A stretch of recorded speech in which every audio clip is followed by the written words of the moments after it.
I've been listening to you for many years, and the one thing you always say a lot is that we are on the leading edge. And I mentally get that, but I guess I don't emotionally get that. Because like today, I get up, take a shower, have coffee, another cup, drive here to come see you, and I think to myself, how is this expanding the universe? Whereas I think part of me understands that being here from being a spiritual being and being part here is very helpful for that part of me, but for the part of me that's here, really how am I in my day-to-day life really expanding the universe? And also, how are we so unique here that we're the ones to help with the expansion? Well, if you step back a little bit and look at the bigger picture, we're going to zero it right in on you in a minute, but if you step back and look at the bigger picture and realize the variety of desires and beliefs and perceptions that you hold, it's out of that variety and the combinations of those varieties that you come to new insights. Every single day, something happens that causes you to look at things differently than you ever did before. Don't you find yourself asking questions? Why is that way? Or how can that be? Or how could that be better? Yeah. So sometimes it feels like you don't really have a hands-on purpose in expanding the universe, because if you're sitting and thinking, okay, I am an expander of the universe, what direction should I take it? What important expansion? Science? Well, I don't have too much background in that. Genetic? I don't really have too much understanding in that. Not a very good comic. Mathematics? No. What's my purpose in life? What's my purpose in life? How am I meant to expand the universe? And we say, it doesn't work like that. It works that from your unique perspective, given what you've gathered around you, that within that, not diminished, not unimportant, but also not all-inclusive, because you can't focus upon everything all at once. From where I stand right here, right now, there's a range of things for me to perceive that is bold enough and sufficient enough, well-stocked kitchen enough to produce within me a genuine personal desire for something beyond what's right here. So when that rocket shoots out of you, sometimes you don't feel it until it gains a little momentum. Then life produces another and another. In fact, you get the idea of the momentum that we were talking about earlier? So think about every time you know what you don't want and know what you do want, you send off a rocket that causes a little more momentum. So you've got a lot of momentum going on in that vortex of creation. So the more you do that, the more awareness you have of whether you are or are not up to speed with it. And that's what's producing that expansion. Esther has been enjoying so much. Jerry and Esther together have been enjoying so much the expansion of this message. Last week, or at the week before, we began offering an analogy that came from an experience that Esther had on the property in Texas. They have a beautiful man-made waterfall that trickles down a stream into a larger pond at the bottom. And the bottom has pipes that draw the water from the bottom into a pump house where it is filtered and then put back so that it aerates and it keeps the pond and the stream beautiful and clear. The fish are happy. Esther is happy. But the water started becoming very cloudy for quite a long time. And different people came and threw different things in the water, and the fish kept surviving, but you still couldn't see them. Esther had purchased some fish tanks for her house, and they were outside, and she had several little goldfish in each one of them. And every day she would go out to see them and to feed them, and they would look at her and say, help us, help us, because they were not happy there. The temperature of the water was fluctuating too much, and the raccoon visited nearly every night and terrorized all of them. And Esther knew that she wanted to move them, so she asked Tracy and Kate and Luke if they wanted to come and move the goldfish with her.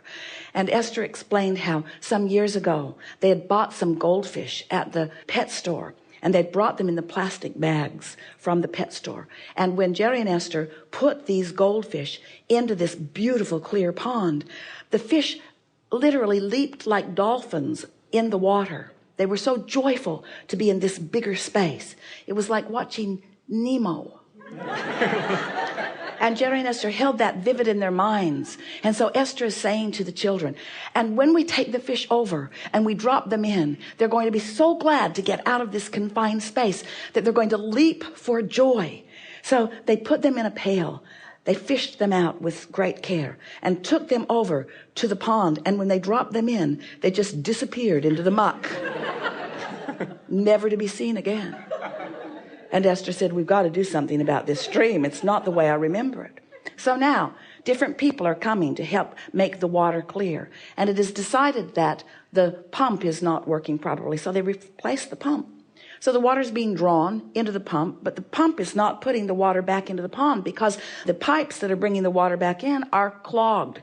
Not just clogged, they're like permanently clogged. The caliche soil from neglect and just time had completely closed those pipes. So the water is being drawn into the filter, and the filter is trying to put it back into the pond, but it can't. So the pressure in the filter is just building up and up and up and up. Esther stood there and looked at it. Instead of 8 pounds of pressure that was natural, there were 40 pounds of pressure. It was scary. Esther was afraid to be in there with it. And so then they were talking about it. Well, we just need some new pipes. We need new pipes. So they laid new pipes on top of the ground. No point in burying them until you're sure your concept is right. They laid new pipes, cut a hole right in the side of the building, brought the pipes right over, and right away the water is flowing. And within a few days of getting it all established, now the water is beautiful and clear again. And so this analogy has been so helpful in us talking to you, because sometimes you have beliefs that are not allowing you to receive what you've been asking for. You're asking, your pumps are working, you're drawing your desire into the vortex filter is spinning, keeping the good stuff, only keeping the good stuff, and wanting to give it back to you. But it's in the giving it back to you. It's in the you realizing it. It's in you allowing it. It's in you being vibrationally up to speed with it, you see. And so a new analogy was born. A wonderful new analogy. If your pipes are clogged, no big deal. Just lay some new pipes. Don't worry about what's going on. Don't worry about what your old beliefs are. Just think the new thoughts, you see. So that's an expansion. That was an exciting expansion. In just a short period of time, lots of people are understanding that they don't have to keep digging out that old stuff. So many men with so many different pieces of equipment came to the property and tried to clear out those old pipes.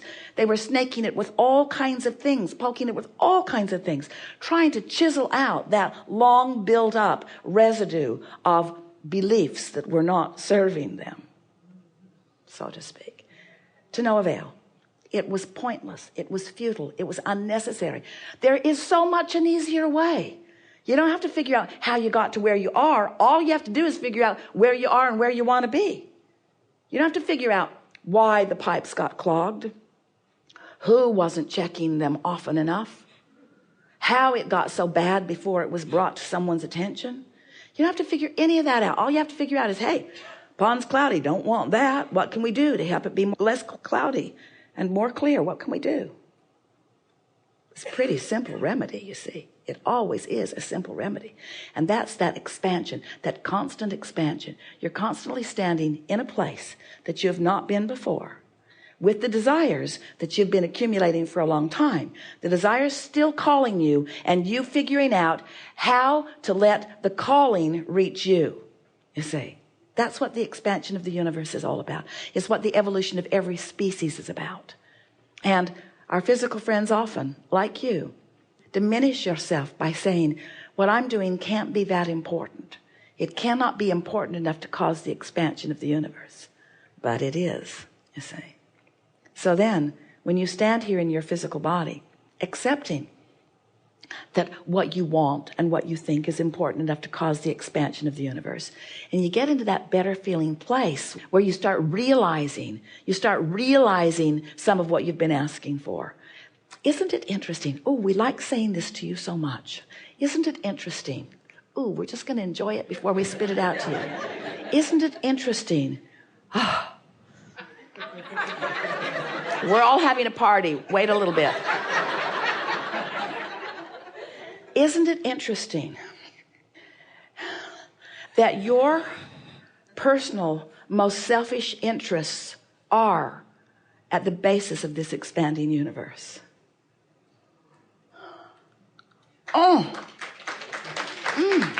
But you see, you haven't let what you want be important enough to be the basis of the expanding universe, but we so want you to know that it is.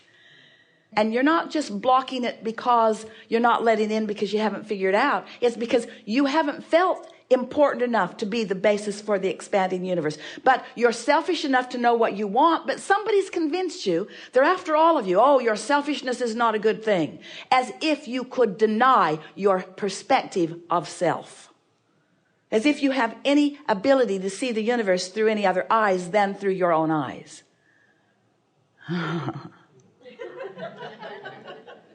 We are appreciating this expansion that just took place because of this powerful